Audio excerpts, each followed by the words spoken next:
बिहार में मजलिस की शानदार जीत पर एआईएमआईएम कार्यकर्ताओं ने मनाया जश्न। बिहार चुनाव में एआईएमआईएम की प्रचंड जीत पर मजलिस कार्यकर्ताओं ने प्रदेश अध्यक्ष डॉक्टर नैयर काजमी के कैंप कार्यालय पहुंचकर उनका फूल मालाओं से स्वागत किया। डॉक्टर काजमी ने कहा, मजलिस ने केवल बिहार के पूर्वांचल में कुछ सीटों पर ही चुनाव लड़ा और उसमें 5 सीटों पर भारी बहुमत से जनता ने उन्हें जिताया, जो हमारे राष्ट्रीय अध्यक्ष बैरिस्टर असदुद्दीन ओवैसी की ईमानदार व बेदाग छवि का परिणाम है। उन्होंने कहा, केवल मुस्लिम ही नहीं बल्कि हिंदू भाइयों ने भी बैरिस्टर ओवैसी को अपना समर्थन देकर सीमांचल के विकास और तरक्की पर वोट दिया। उन्होंने कहा, 100 वर्ष पुरानी कांग्रेस के बराबर ही बिहार की जनता ने सीमित संसाधनों के बावजूद मजलिस के उम्मीदवारों को अपना समर्थन दिया। डॉक्टर काजमी ने कहा, अब उत्तराखंड, बंगाल और तमिलनाडु में भी मजलिस को सफलतापूर्वक जनता तक पहुंचने में मदद मिलेगी।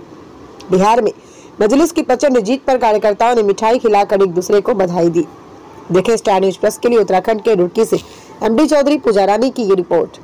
जीत इस बात की दलील है, इस बात का सबूत है कि सीमांचल की आवाम जनाब बैरिस्टर असदुद्दीन ओवैसी साहब को समझ चुकी है और उनकी जो तड़प है सीमांचल को लेकर, उस तड़प को वो लोग महसूस कर रहे हैं कि बैरिस्टर साहब हमारे लिए कुछ करना चाहते हैं, वो सीमांचल की लड़ाई लड़ना चाहते हैं।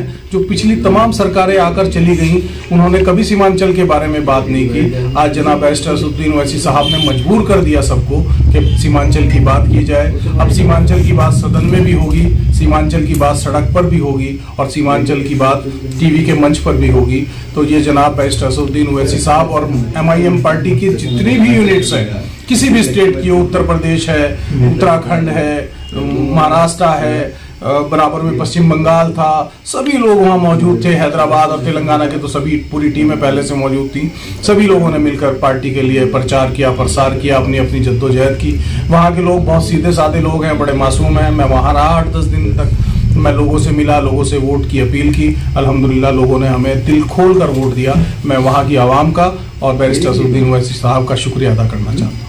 हमारा संगठन की हमारी प्रक्रिया जारी है। हमारे जिला अध्यक्ष जी यहाँ मौजूद हैं, हमारे जिम्मेदार साथी उस्मान भाई, मौलाना नजात साहब, ये पार्टी के सभी जिम्मेदार लोग, जिला सचिव यहाँ बैठे हैं, यहाँ इधर जुल्फकार ठेकेदार, ये तमाम लोग पार्टी के सब लोग संगठन बनाने में दिन रात मेहनत कर रहे हैं। उत्तराखंड की जो यूनिट है, जिले हरिद्वार की यूनिट, मुफ्ती साहब के, आशू के, इन सब लोगों के उसमें तत्वावधान में सब लोग मेहनत कर रहे हैं और इंशाल्लाह बहुत जल्दी जिन सीटों पर हमारा संगठन मजबूत खड़ा होगा वहां मजलिस चुनाव लड़ेगी और इंशाल्लाह जल्द ही बैरिस्टर असदुद्दीन ओवैसी साहब उत्तराखंड का दौरा करेंगे।